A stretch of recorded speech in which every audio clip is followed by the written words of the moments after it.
Hola, buenas tardes. Bienvenido de nuevo a nuestro canal. Eh,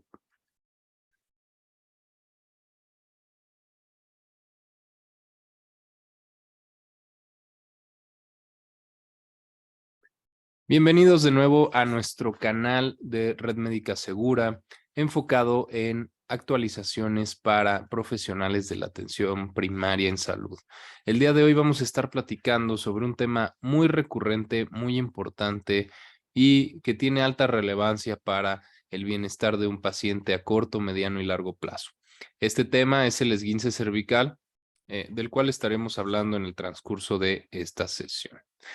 Vamos a pasar a la siguiente diapositiva, hablando pues del objetivo de esta sesión. Lo que queremos lograr, como es el objetivo de la mayoría de nuestras sesiones dentro del canal, es pues crear un referente para el enfoque de la atención primaria respecto al diagnóstico, tratamiento y referencia oportunos a pacientes que presentan datos de esguince cervical. El esguince cervical, ¿cómo lo vamos a definir bajo este concepto y respecto a las diferentes guías, respecto a las diferentes bibliografías que hemos consultado? Pues bueno, es una lesión combinada. Hay muchas estructuras que van a estar involucradas en este padecimiento, por lo cual podemos atrevernos a decir que es una lesión combinada de tejidos blandos. Y esta va a estar ocasionada o condicionada por una energía de aceleración y desaceleración que es transmitida a todas estas estructuras que conforman al cuello. Como comentamos, es un diagnóstico bastante frecuente a nivel nacional. Cifras del Instituto Mexicano del Seguro Social nos mencionan que es un octavo motivo de consulta. En las mujeres se suele presentar más debido a una mayor masa de lo que es la cabeza y un canal medular más estrecho, lo cual puede condicionar mayor daño a ciertas estructuras. El mecanismo principal que condiciona este padecimiento es el mecanismo del latigazo. Eh, de forma muy genérica se considera dentro de las definiciones que esto puede deberse propiamente a un latigazo, pero vamos a ver más adelante que pues dentro de la fisiopatología y dentro de las causas, no solamente es este componente de flexión-extensión, sí es el más importante, pero hay muchas otras variantes. Y vamos a hablar también que pues desde los 4 kilómetros por hora podemos encontrar una lesión. Vamos a dividirlos en traumatismos de alta y de baja energía. Entonces, un esguince cervical puede ocurrir desde lesiones muy pequeñas, muy mínimas. Y esto es algo muy importante dentro de la anamnesis que le estamos realizando al paciente. Y de forma muy alegórica, pues el choque trasero en un automóvil, la persona que está sufriendo este impacto por la parte trasera de su automóvil, suelen presentar de forma muy frecuente lo que es el esguince cervical, también debido a las estructuras musculares que están representando el soporte anterior y el soporte posterior. Entonces, estaremos platicando un poco sobre esto. Hablando un poco sobre un repaso general anatómico, pues nos vamos a dar cuenta que pues hay muchas estructuras, como yo les vengo comentando, que están pues involucradas en este proceso, en esta región. Hay más de 20 pares de músculos que están involucrados en el movimiento y control de la cabeza.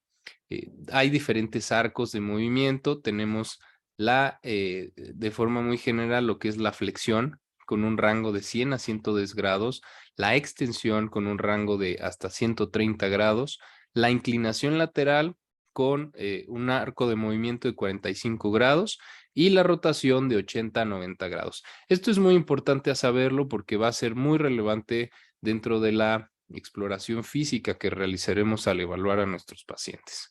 Y como les comentaba, pues el componente de lesión por flexión-extensión, pues es es el componente más clásico que encontramos con los pacientes y pues dentro de esto están involucrados lo que son los músculos del complejo posterior, incluyendo el trapecio, así como el esternocleidomastoideo. Y en lesiones laterales vemos más afectado a lo que es el trapecio y los músculos escalenos. Entonces, esto también es algo bien importante porque nos va dando un parteaguas para conocer pues el soporte que existe dentro de la columna cervical. Vamos a dividir a la columna cervical en columna superior, representada por C1, el atlas, y C2, el axis, y la columna inferior por las vértebras desde C3 hasta la vértebra más prominente, que es C7. Entonces, la columna superior característicamente va a verse más lesionada por la flexión excesiva y la columna inferior más por la extensión. Y la lesión más común que nosotros vamos a encontrar van a ser pues dentro del binomio C5-C6. Y como les comentaba, los músculos más afectados dentro de este padecimiento van a ser el esternocleidomastoideo y músculos de complejo posterior. Como podemos observar en la imagen, pues hace representación, esta bella imagen del néter, hace una representación pues muy general de las estructuras ligamentarias y tendinosas que están involucradas en todo el control de la espina cervical, por lo que es bien importante que no dejemos de ver al cuello como un todo, como les comento, músculos, ligamentos, tendones, estructuras vasculares, estructuras nerviosas, raíces nerviosas propiamente, ganglios, así como la columna, la médula en su porción cervical, que se ve muy afectada también por los cambios de presión que ocurren dentro de este tipo de traumatismos o lesiones, ¿no? O eventos. Entonces, bueno, si nos vamos a la siguiente sección, pues empezamos ya hablando un poco de todo esto, de toda esta definición, hablando un poquito de cómo están conformadas las estructuras, de cuáles son los componentes que tenemos que tener nosotros en la mira. Vamos a hablar un poco de cómo vamos a abordar a nuestro paciente. Es bien importante un historial clínico con todas sus particularidades y con todos sus componentes, porque así nosotros vamos a determinar si él o la paciente tiene antecedentes de algún padecimiento, tiene antecedentes de algún traumatismo previo, alguna fractura previa, algún esguince previo. Eso es algo extremadamente importante, ya que un esguince previo pone en mayor riesgo al paciente de presentar una lesión o una secuela de mayor gravedad. Es importante la edad y sexo del paciente por los factores que les había comentado anteriormente, por ejemplo, en el caso de las mujeres. El mecanismo de lesión es bien importante y lo vamos a platicar más adelante, cómo se está llevando a cabo la lesión y cuáles fueron los factores que intervinieron en este evento. Y cómo fue la presentación del cuadro, ¿no? ¿Qué síntomas se presentaron? ¿Cuándo se presentaron? ¿En qué forma se presentaron? ¿Y qué pasó después de este evento, ¿no? También es importante recalcar el manejo del paciente. Muchas veces el paciente nos dice, es que me levanté y cargué, hice, deshice, y eso es algo que pues puede comprometer mucho más las estructuras que ya se están viendo comprometidas. Entonces, tenemos que procurar ser muy detallistas en el antes, al momento de la lesión y después de la lesión, lo que vino ocurriendo con él o la paciente.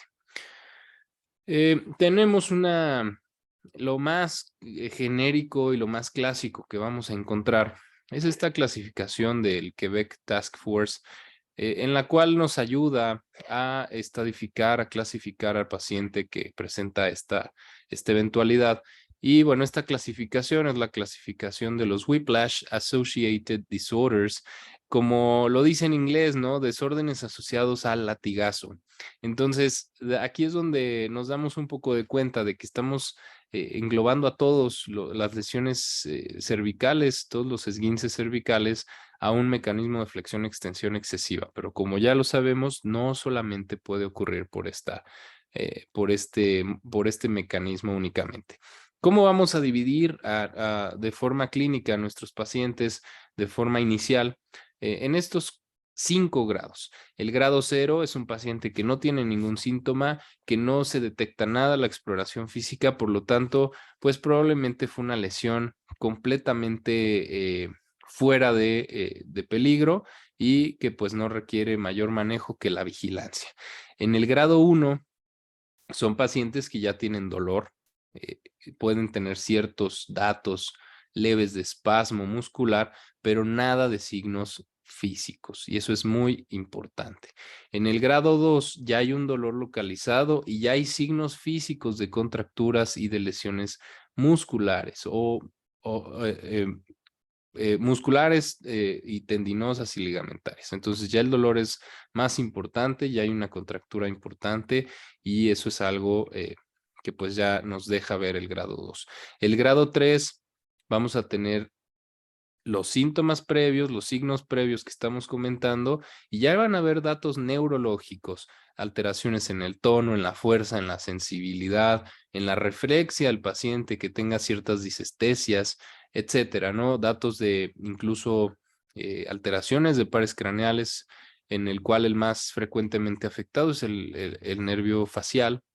Entonces, es muy importante determinar dentro de una exploración completa, pues cómo vamos, si es que encontramos algún dato neurológico, para que el manejo sea el mejor y la referencia sea la mejor. Y en el grado 4, pues ya hay una franca luxación o fractura, una franca alteración ósea de nuestra columna cervical, como veremos más adelante en tanto el análisis clínico como estudios paraclínicos, como son las radiografías.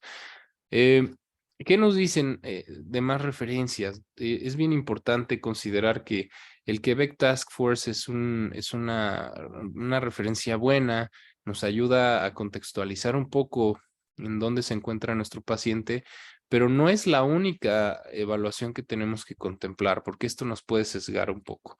Entonces, tenemos que contextualizar un poco más con evaluaciones adicionales, que era lo que comentábamos un poco anteriormente. Y dentro de esto vamos a considerar otras variables, ¿no? Otros elementos. Si se trata, por ejemplo, de un traumatismo de alta o baja energía, siendo el de alta mayor a 30 kilómetros por hora, eh, cómo fue bueno, también dentro de esta categoría, pues es importante considerar si se trata, por ejemplo, de un clavado, que el paciente haya realizado un clavado en algún agua poco profunda, o otra variante de lesión que pudo haber ocurrido dentro del paciente. El mecanismo, ¿cómo fue el mecanismo? Adicional a esto que estamos comentando de la intensidad del trauma, pues si se trata de un mecanismo de flexión, de flexión pura, extensión pura, flexión-extensión, si fue un mecanismo lateral o incluso un mecanismo de rotación el que se vio implicado en la lesión. El dolor con una semiología detallada, como bien sabemos, la localización, la intensidad, si el dolor se está refiriendo hacia algún sitio en específico, si tiene algunos síntomas agregados, si mejora con ciertas posiciones, con ciertas eh, inputs, ¿no? O si empeora con ellos.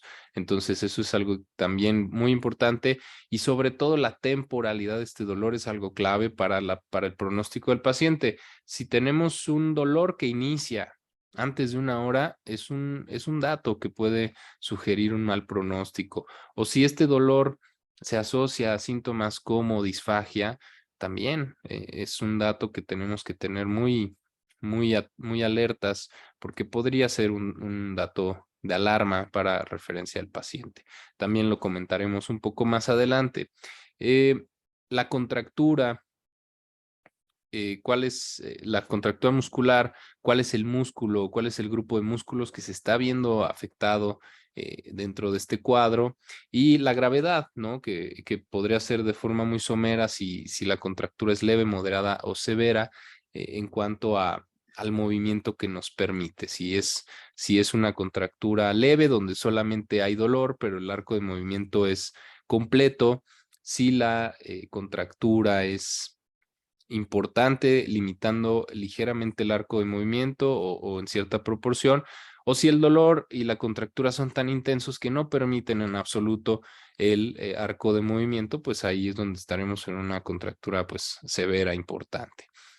Vamos a evaluar, adicional a esto, los arcos de movilidad, estos arcos, ¿no? Flexión, extensión, rotación, flexiones laterales, principalmente, ¿no? Para que nosotros veamos qué tan comprometido está en general el cuello.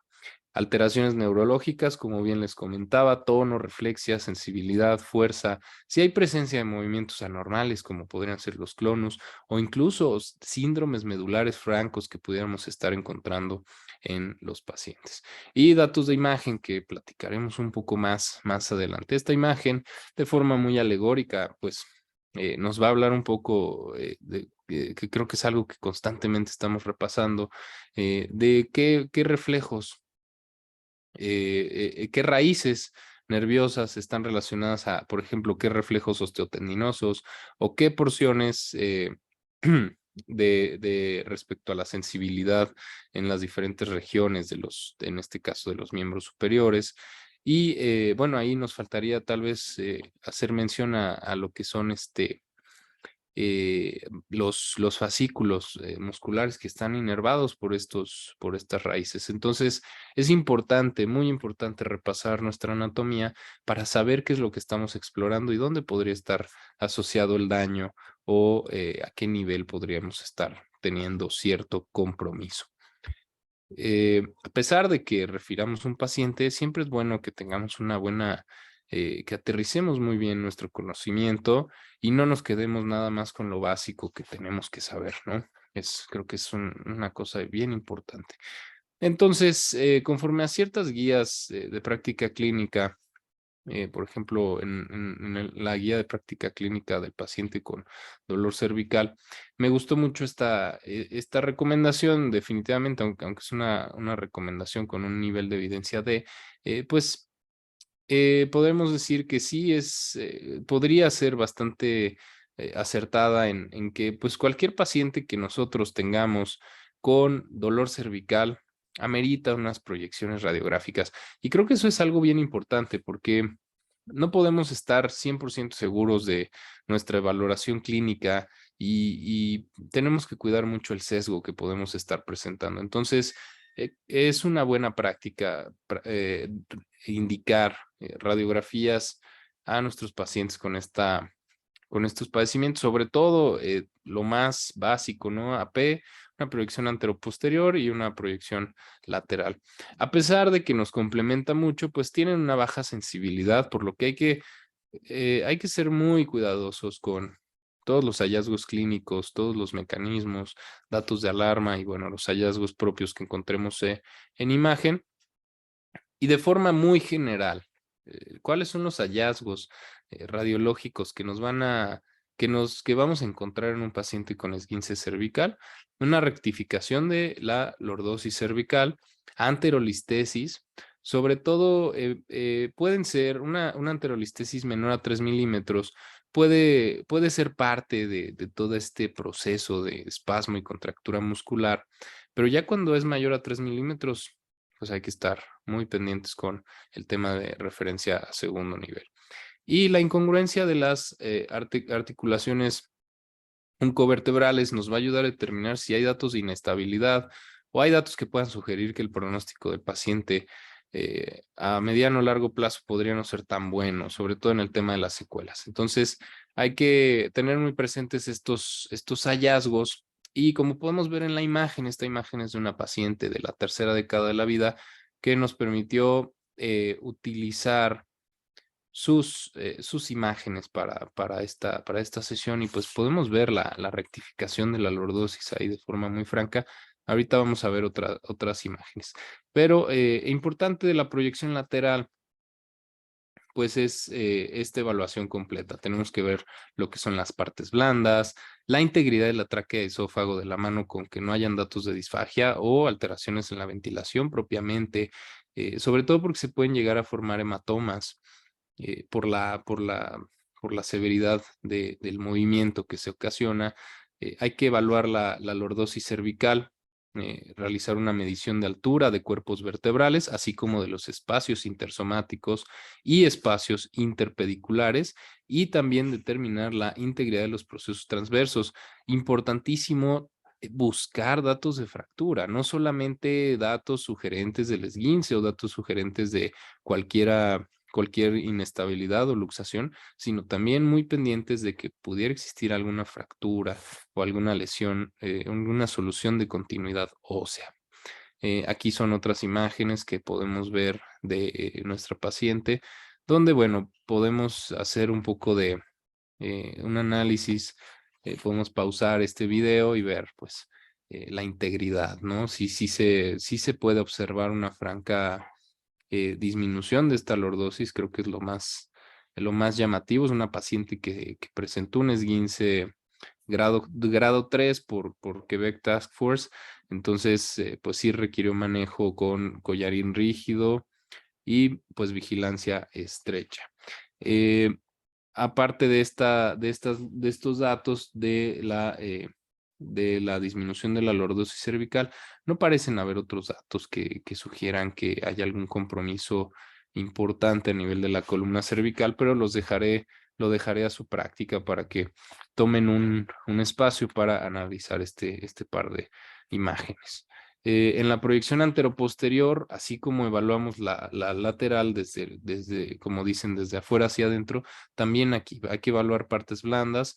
Hay que ver si hay datos de escoliosis o rotaciones, la congruencia de las articulaciones de Luschka o oncovertebrales, realizar la medición de lo que son los espacios intersomáticos, de la altura de los cuerpos vertebrales, de los espacios interpediculares para ver que no haya alguna dato sugerente de compresión radicular, e integridad también de los procesos transversos. En esta proyección podemos hacer esta evaluación y determinar que pues pueda o no existir algún dato que resalte. Pero recordemos siempre tomar el contexto de que a pesar de que nos ayudan bastante, tienen baja sensibilidad. ¿Cuál va a ser el tratamiento? El tratamiento de un esguince cervical, la recomendación que hacemos de aquí de parte del equipo de Red Médica Segura, pues es, primero que nada, vamos a hablar en general del tratamiento no farmacológico y pues obviamente tenemos que individualizar principalmente por el grado de lesión que está presentando él o la paciente. Entonces, primero que nada, pues educar al paciente, explicarle la gravedad de la situación, explicarle lo delicadas que son estas estructuras a nivel cervical y la importancia de que los pacientes sigan las indicaciones para buscar dentro de todo lo posible una disminución de las secuelas a mediano y largo plazo. Podemos hacer terapia térmica on and off con frío en las primeras 72 horas y posteriormente calor arriba después de los 3 días de haber ocurrido la lesión.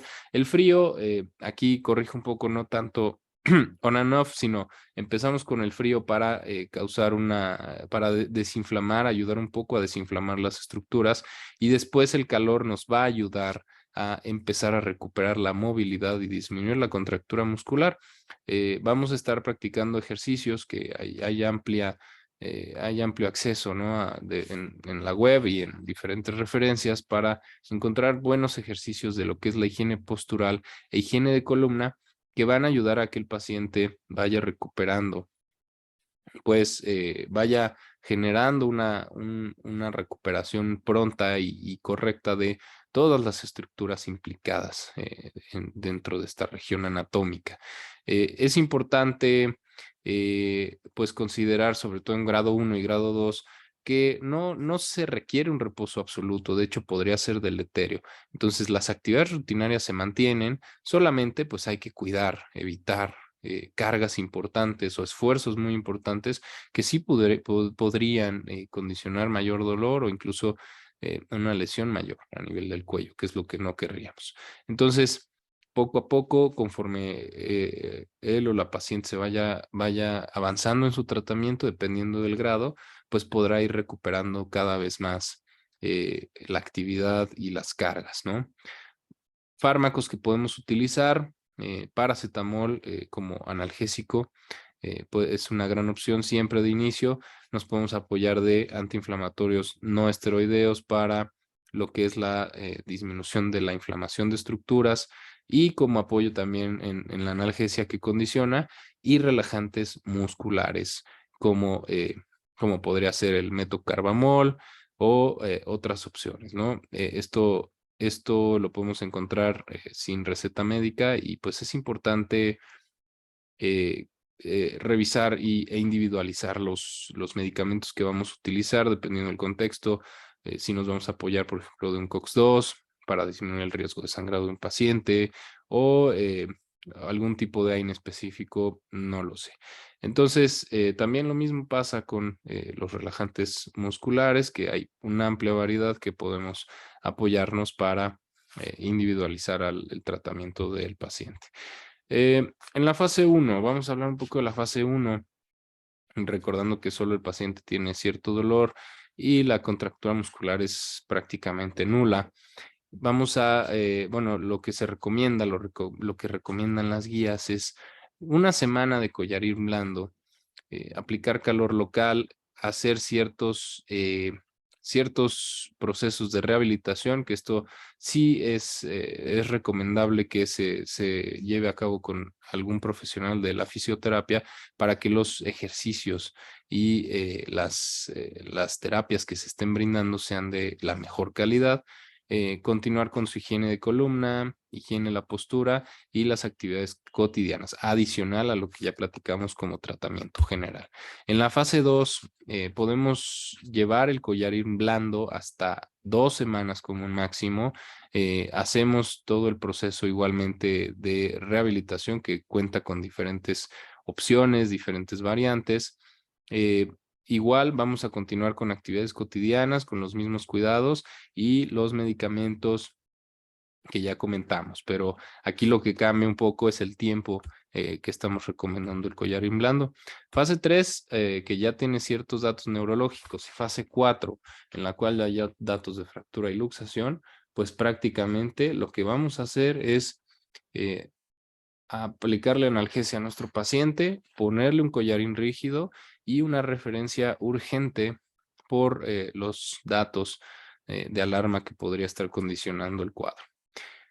Datos de referencia, hablamos un poco, francamente, pues grado 3 y grado 4, ya sabemos que son datos de referencia importantes. Si tenemos grado 1 y grado 2 con pobre respuesta a tratamiento, también se indica para disminuir la probabilidad de secuelas. Un dolor muy intenso o dolor temprano, como les comentaba, que se presente menos de 1 hora, puede ser datos sugestivos de lesiones importantes. Disfagia, la disfagia, podríamos estar con cierto compromiso de la vía aérea o de que estuviera traduciéndose hacia lo que es el esófago por las estructuras adyacentes, alteraciones del estado de conciencia, datos neurológicos francos, que serían ya parte del grado 3, comorbilidades importantes que condicionen un manejo mucho más específico del paciente, o si esto se trata de un traumatismo de alto impacto, no quedarnos con que solo es un esguince leve. Si sabemos que fue un traumatismo de alto impacto, es mejor una valoración por el especialista para descartar eh, cualquier lesión adicional que pudiéramos estar omitiendo. ¿Cuál es el pronóstico de estos pacientes? ¿Qué me va a pasar, doctor? ¿Cómo me va a ir? ¿Me va a ir bien? ¿Me va a ir mal? ¿Me voy a mejorar? Pues, según la Quebec Task Force, que como les digo, tiene bastantes reservas respecto a sus análisis y a sus conclusiones, se menciona que el 87 al 97% tiene una recuperación entre 6 y 12 meses, ¿no? Pero entre el 14 y 42% de los pacientes van a desarrollar un cuadro de dolor crónico. Sobre todo, lo que se ha observado, según las diferentes referencias que se consultaron, es que en los traumatismos de bajo impacto se suele presentar mayor daño mayor proporción o mayor probabilidad de desarrollar un cuadro de dolor crónico, curiosamente. Y pues esto es algo importante porque precisamente pues no tenemos que hacer menos un cuadro leve o un cuadro moderado incluso, ¿no? Tenemos que estar muy atentos a la evolución de nuestros pacientes para posibles referencias. Complicaciones, ¿qué complicaciones pueden presentar estos pacientes de forma muy general? Datos de siringomielia, lesiones de ligamentos, escalonamiento de cuerpos vertebrales, derrames interespinosos, hernias de disco y, como bien les comentaba, el tema del dolor crónico. Entonces, hay que estar muy atentos a las posibles complicaciones que puedan presentar nuestros pacientes y los cuadros que éstas pueden condicionar. Entonces, de forma ya platicando, ya habiendo platicado todo este enfoque y todo este contexto de las diferentes particularidades que caracterizan a este cuadro de trauma o esguince cervical, vamos a ver este algoritmo que pues es nuestro algoritmo interno de manejo o de sugerencia de manejo para este tipo de pacientes. Entonces, nos llega un paciente con traumatismo, datos de traumatismo cervical. Lo primero que vamos a evaluar es si hay una pérdida del estado de conciencia, si hay afección neurológica o de la vía aérea, o si hay una inestabilidad franca de la columna cervical. Inmediatamente vamos a referir a nuestro paciente. Si esto es negativo, pues vamos a hacer toda esta evaluación integral que venimos platicando. Vamos a clasificar a nuestro paciente por medio de la clasificación de Quebec Task Force. Vamos a evaluar el mecanismo, el traumatismo. Vamos a hacer una semiología completa del dolor, una exploración física completa que incluya arcos de movimiento, exploración neurológica, y vamos a solicitar estudios radiológicos para complementar nuestra evaluación. Si determinamos que nuestro paciente esté en una fase 1, le vamos a recomendar collarín blando de forma genérica una semana, aplicación de calor local, rehabilitación, higiene de columna, que continúe con su actividad cotidiana, y podemos utilizar analgésicos, antiinflamatorios y relajantes musculares.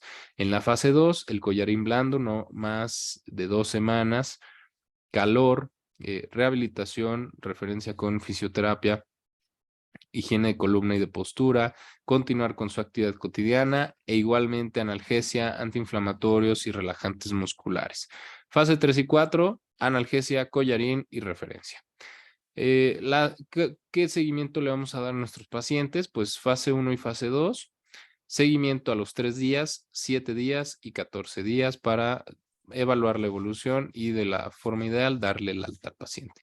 Si el cuadro no remite, nos vamos a segundo nivel con la referencia del paciente para ver al especialista, y si el cuadro ha remitido y no hay secuelas y no hay datos que sugieran alguna complicación, pues damos de alta a nuestro paciente y pues continuamos con la vigilancia rutinaria de adulto sano o con cita abierta en caso de cualquier dato que pudiera presentarse.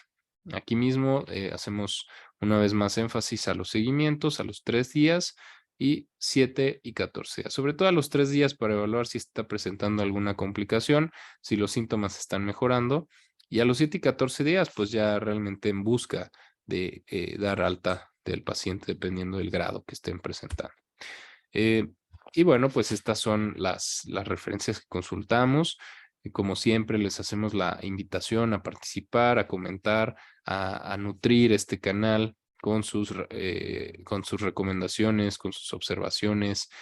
Si consideran que hay algo por ahí que podemos mejorar en el contenido de esta sesión, lo agradeceremos mucho porque el objetivo de este espacio es para que nos podamos actualizar de forma sencilla, comunitaria, y pues muchas gracias por ver este video y no olviden seguirnos en nuestro canal y darle like a nuestros contenidos. Hasta luego.